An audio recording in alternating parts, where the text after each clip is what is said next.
Iman bukanlah tindakan membuta tuli. Ia langkah munasabah berdasarkan bukti yang kukuh.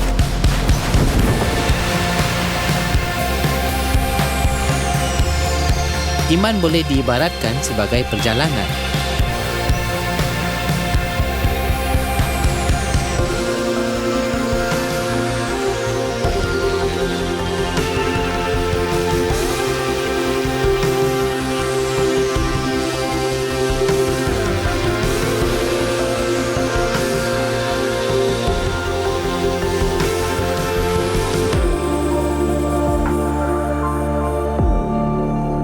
Hubungan intim yang bermula sebagai persahabatan lama adalah menakjubkan. Saya mengenali Nikki dahulu. Ia desakkan saya. Saya bersama seorang kawan dan ingin ke kelab malam. Kami sering melepak di satu tempat.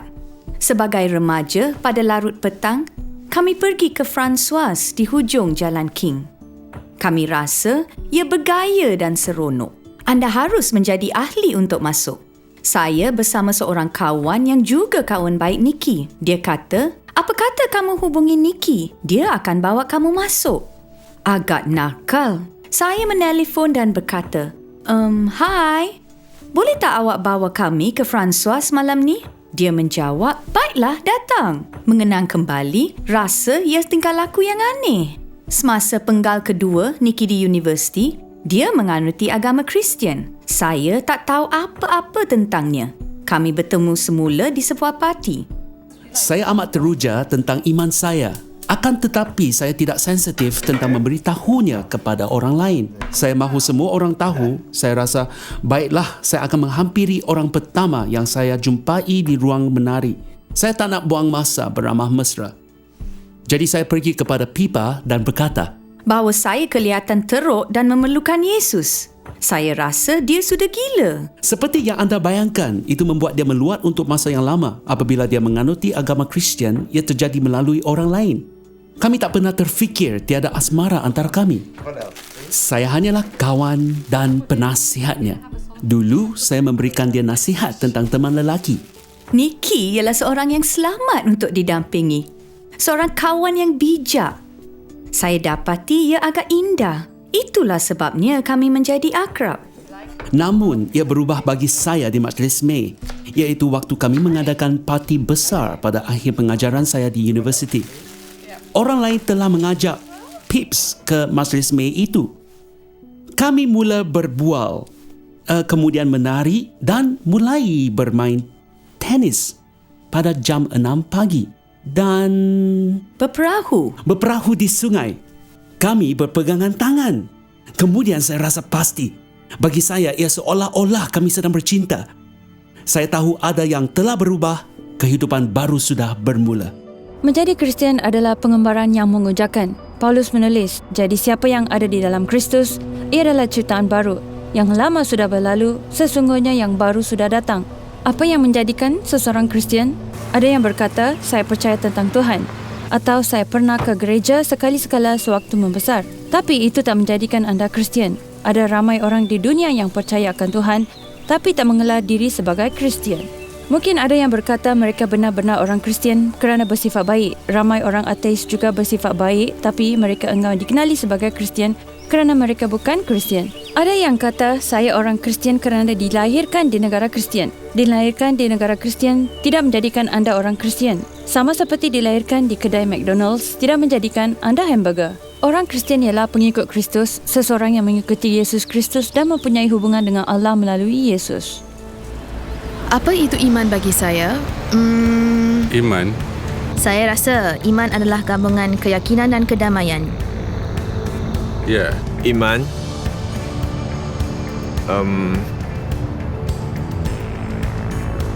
Maaf, saya tak tahu.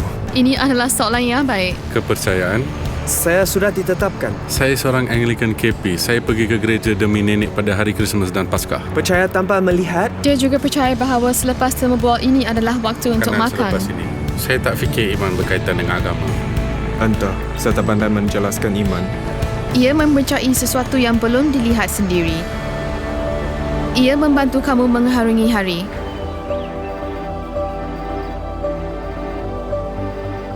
Perjalanan iman setiap orang adalah berbeza. Ada yang tahu bila dan di mana mereka menjadi Kristian. Ada yang berkata, saya tak ingat bila saya jadi orang Kristian. Mungkin ada yang berkata, dahulu saya bukan orang Kristian, kini saya seorang Kristian, tapi saya tak tahu bila ia terjadi. Ia satu proses.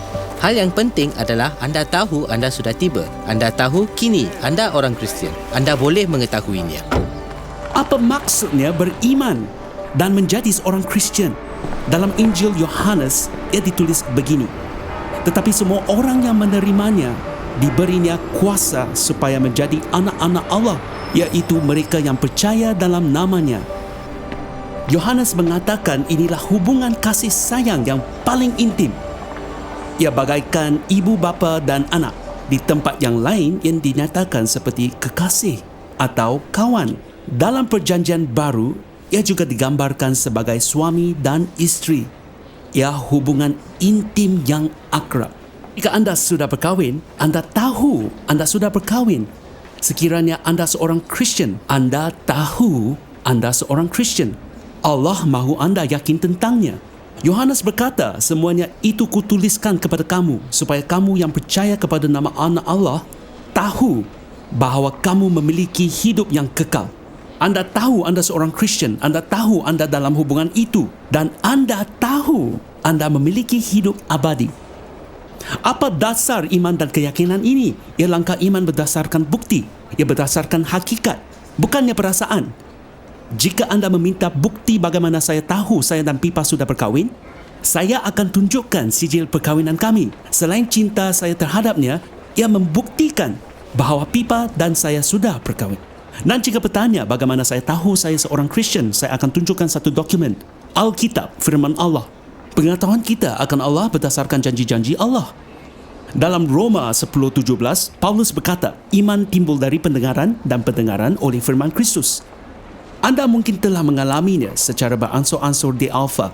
Sewaktu mendengar ceramah dan berbincang di dalam kumpulan, itulah pengalaman saya. Sewaktu membaca Alkitab, saya yakin ia benar. Bagi saya, iman muncul melalui pendengaran dan mendengar pembacaan Alkitab. Alkitab ialah salah satu cara kita berinteraksi dengan Allah. Kita akan berbincang lebih lanjut dalam siri ini. Anda boleh baca firman Allah dan mula mengamalkannya. Contohnya, satu janji yang Yesus berikan terdapat di Wahyu 3:20. Yesus berkata, lihat, saya berdiri di muka pintu dan mengetuk.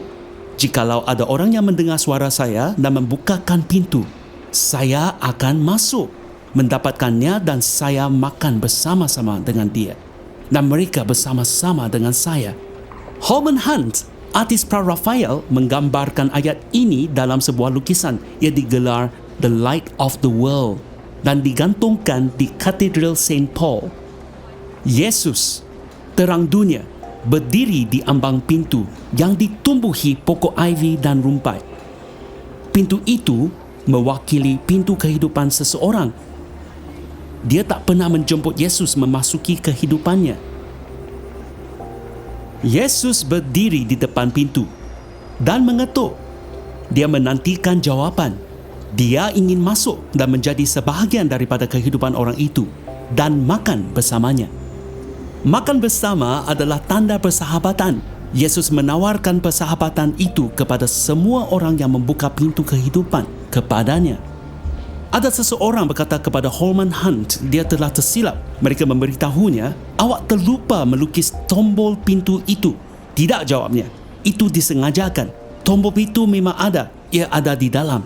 Dalam kata lain, kita perlu membuka pintu untuk mempelawa Yesus masuk. Yesus tak akan merempuh ke dalam kehidupan anda. Dia membenarkan anda memilih. Tetapi janjinya ialah, jikalau ada orang yang mendengar suaraku dan membukakan pintu, saya akan masuk mendapatkannya. Bukannya saya mungkin akan masuk atau saya akan mempertimbangkannya. Anda boleh yakin sekiranya anda menjemputnya, dia pasti masuk. Dia akan sentiasa bersama anda sekarang dan selama-lamanya. Itulah janjinya, firmannya.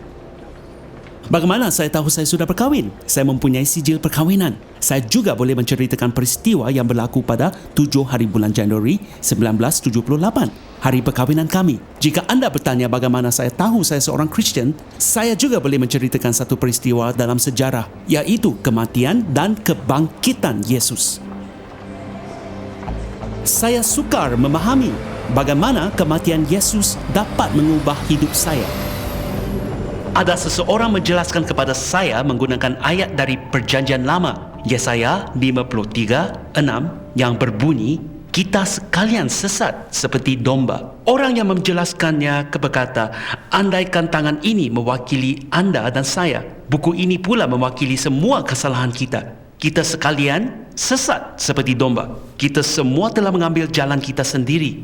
Kesalahan kita memisahkan kita daripada Allah. Kita lihat ia mencipta pemisah antara kita dan Allah. Sebaliknya, Yesus Kristus tak pernah melakukan kesalahan. Dia hidup suci. Dia sentiasa mempunyai hubungan yang sempurna dengan Bapanya di syurga. Dia satu-satunya yang pernah hidup suci 100%. Ayat itu berkata, kita sekalian sesat seperti domba. Masing-masing kita mengambil jalannya sendiri. Ia kemudian berkata, tetapi Tuhan, iaitu Allah, telah menimpakan kepadanya, iaitu kepada Yesus Kristus pada salib, kejahatan kita semua. Yesus disalibkan bagi pihak kita, sambil menampung dosa kita semua. Anda nampak tak apa yang terjadi kepada kita, kamu dan saya? Kita bebas untuk menjalin hubungan dengan Allah. Ada orang kata rasanya saya tak boleh jadi orang Kristian kerana saya tak cukup baik. Ada banyak hal yang saya harus baiki dahulu. Bukan itu caranya. Anda datanglah seadanya. Tindakan dan pencapaian anda tidak penting. Semuanya tentang apa yang Yesus lakukan demi anda di kayu salib. Anda menerima pengampunan lengkap dan anda menerimanya sebagai hadiah. Paulus menulis, sebab upah dosa ialah maut, tetapi kurnia Allah ialah hidup yang kekal dalam Yesus Kristus, Tuhan kita. Ada kalanya saya agak sinis mendengar tentang hadiah percuma. Saya fikir pasti ada helah. Kehidupan kekal adalah hadiah percuma yang berbeza. Ia benar-benar percuma dan tidak bersyarat. Namun, ada kosnya yang mengorbankan nyawa Yesus. Kita menerima hadiah ini melalui pertaubatan dan iman. Pertaubatan bermaksud mengubah fikiran dan menjauhi kejahatan dalam hidup. Iman ialah meletakkan kepercayaan kita kepada Yesus.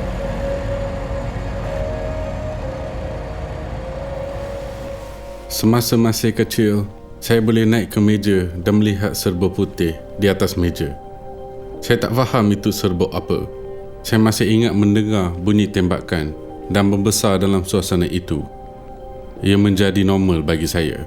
Semasa kecil, saya dibesarkan di kartel dadah dan mempunyai keluarga yang berkaitan dengan mafia serta dikelilingi dadah. Saya kehilangan tunang, meringkuk di penjara persekutuan. Bagi saya, itulah penghujungnya. Saya tak tahu cara menyelamatkan diri dan hanya boleh bergantung kepada Yesus.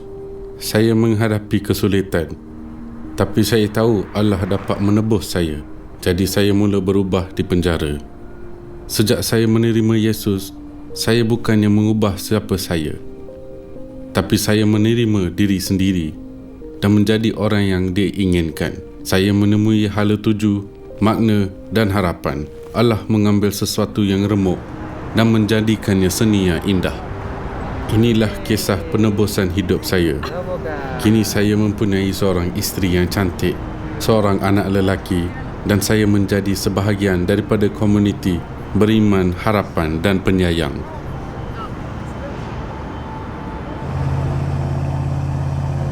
Kita semua mengamalkan iman setiap hari.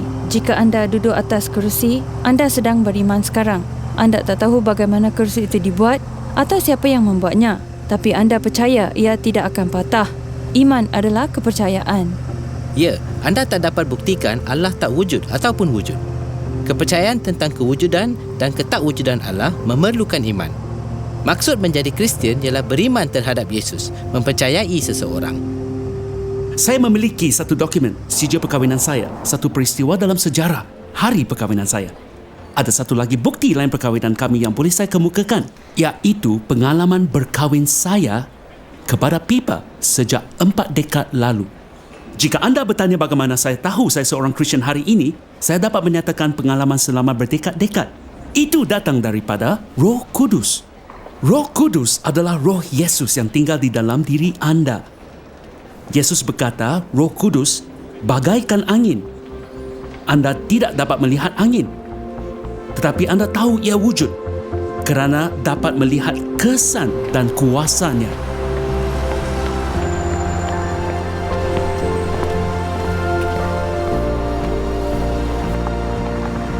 Kita semua takut akan perubahan. Anda mungkin berfikir, jika saya menjadi orang Kristian, apa akan terjadi kepada hidup saya?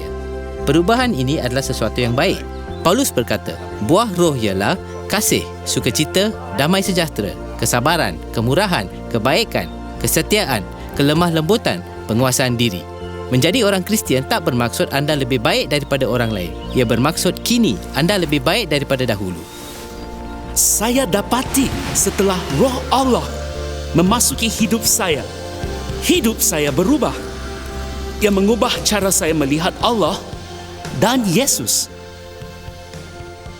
Saya menganggotai klub skuasi, tapi ia juga sebuah gym. Saya mengenali ahli-ahli yang lain. Ada pemandu teksi, pengendali perancah, jurubina, malah seorang penarik bogil lelaki kini menjadi kawan baik saya. Kami semua mempunyai nama panggilan. Mereka panggil saya Nick Siwik. Baru-baru ini saya berbual dengan salah seorang di sana. Dia menyoal saya, berapa ramai orang datang ke gereja kamu pada hari Ahad? Saya jawab, lebih kurang 5,000 orang. Dia kata, Yesus! Saya pun balas, ya, itulah sebabnya mereka datang. Semuanya tentang Yesus. Sebelum menjadi seorang Kristian seperti dia, perkataan Yesus adalah satu kata kasar. Semenjak menjadi Kristian, perkataan Yesus adalah seorang kawan. Cara saya berhubung dengan orang Kristian pun berubah. Sebelum menjadi Kristian, saya rasa orang Kristian amat pelik. Saya masih ingat di universiti dahulu, mereka adakan parti bubur. Siapa yang ke parti dan duduk makan bubur? Setelah menjadi Kristian, saya menghadiri parti bubur itu. Dan orang di sana menjadi kawan saya. Beberapa dekad kemudian, ada yang masih berkawan baik. Dan cara saya berhubung dengan orang lain, saya merasa kasih baru untuk orang yang tidak pernah saya kenali. Untuk golongan miskin, untuk banduan, saya merasa kasih untuk orang lain. Perubahan objektif berlaku dalam hidup saya. Terdapat juga pengalaman Roh Kudus yang subjektif. Paulus berkata, roh itu bersaksi bersama-sama dengan roh kita bahawa kita adalah anak-anak Allah. Sudah berapa lama kami berkahwin? 30... Cuba teka, Pips, sama ada awak tahu. Soalan Henry baik. berusia 35 tahun. 37 tahun? Betul? 37 tahun. Kami masih tak bersedia sewaktu Henry, anak lelaki sulung kami, dilahirkan. Kami dipenuhi rasa kasih sayang yang menakjubkan sewaktu dia dilahirkan. Memikirkan saya mengasihinya. Begitu juga apabila mereka menjerit sepanjang malam dan anda rasa letih. Anda tetap bangun, pergi kepada mereka, mengangkat, menjaga, mengasuh dan mengasihi mereka. Jika Allah mengasihi kita lebih daripada itu, kasih sayangnya amat baik. Kasih sayang kita bersifat pentingkan diri dan tak sempurna. Namun, naluri untuk mengasihi amat luas dan mendalam. Alkitab menggunakan analogi ibu bapa dan anak. Allah mengasihi kita lebih daripada ibu bapa mengasihi anak mereka. Saya dapati ia amat berkuasa bahawa Allah mengasihi kita lebih daripada itu. Anda juga boleh melihatnya dalam persahabatan. Perasaan kasih sayang terhadap rakan-rakan. Itu satu lagi analogi yang digunakan dalam Perjanjian Baru. Yesus berkata, saya menyebut kamu sahabat. Dan Allah mengasihi anda. Yesus ingin menjadi kawan karib anda lebih daripada kawan yang lain. Itulah gambaran betapanya Allah mengasihi anda. Persahabatan Allah boleh digambarkan dengan satu perkahwinan yang baik. Jika anda mempunyai contoh hubungan keibu-bapaan yang baik, sama ada ibu bapa atau kasih anda terhadap anak sendiri atau memerhatikan orang lain, anda tidak semestinya harus mengalaminya sendiri. Ia boleh dilihat dalam perkahwinan yang intim. Anda boleh melihat, wow, mereka betul-betul saling mengasihi. Allah mengasihi saya lebih daripada mereka mengasihi satu sama lain. Paulus berkata, roh itu bersaksi bersama-sama dengan roh kita bahawa kita adalah anak-anak Allah. Anda dikasihi lebih daripada mana-mana ibu bapa mengasihi anak mereka. Begitulah besarnya kasih Allah untuk anda. Dia ingin anda menyedarinya. Dia ingin bersaksi kepada roh anda bahawa anda ialah anak Allah, dikasihinya. Itulah keyakinan dalaman Roh Kudus yang mendalam dan peribadi. Kami mempunyai 4 orang cucu. Maafkan saya jika bercerita tentang cucu. Seseorang pernah berkata kepada Winston Churchill, "Pernahkah saya memberitahu kamu tentang cucu saya?" Winston Churchill berkata, "Tidak, dan saya amat bersyukur." Benarkan saya bercerita tentang cucu lelaki sulung kami, Elby? Saya masih ingat semasa dia berumur 2 tahun. Johnny dan Tara menyayangi anak mereka. Mereka menyayangi Elby. Elby menyayangi ibu bapanya. Ada kalanya dia ingin rasa rapat. Kadang-kadang dia mengangkat tangannya seperti ini dan berkata, "Peluk dada, peluk dada." Johnny mendukung dan memeluknya. Ada perasaan keakraban, keintiman, pengalaman dikasihi, didakap. Itulah yang Roh Kudus lakukan kepada kita. Kadang-kadang kita mengalaminya. Dia bersaksi kepada roh kita. Kita berasa dipeluk oleh Allah, dikasihi Allah, didakap oleh Allah. Itulah pengalamannya. Pengalaman kasih Allah yang subjektif. Allah ingin anda tahu, anda ialah anaknya, bahawa anda dikasihi, anda berada dalam hubungan dengannya. Jika anda sangsi anda berada dalam hubungan itu, saya mahu mendoakan 1-2 ringkas yang anda boleh ucapkan dalam hati. Mungkin ada yang berkata, saya belum sedia untuk itu, ada beberapa minggu lagi dalam kursus ini. Jika anda ingin melakukannya, ini 2 ringkas yang anda boleh ucapkan dalam hati. Ini doa memohon maaf berpaling daripada kejahatan dalam kehidupan kita. Berterima kasih kepada Yesus kerana mati demi kita di kayu salib dan menjemputnya masuk, membuka pintu hati dan mengatakan, "Masuklah." Jika anda ingin melakukannya, marilah luangkan sedikit masa mengucapkan doa yang anda boleh ucapkan dalam hati. Mari berdoa. Inilah doanya. Bayangkan Yesus. Seadanya dia berada di sini sekarang dan berdiri di pintu hati anda. Dia mengetuk. Jika anda ingin menjemputnya masuk, inilah doa yang boleh diucapkan. Katakan, "Tuhan Yesus, terima kasih kerana amat mengasihi saya. Sekarang saya berpaling daripada segala kejahatan." Jika anda teringat sesuatu yang perlukan pengampunan, mohonlah sekarang. Kemudian katakan, "Terima kasih Yesus kerana mati demi saya agar saya diampuni dan dibebaskan. Saya terima pengampunan-Mu. Saya mempercayai Engkau. Saya meminta Engkau memasuki hati saya melalui Roh Kudus untuk menyertai saya selamanya. Terima kasih Tuhan Yesus. Amin."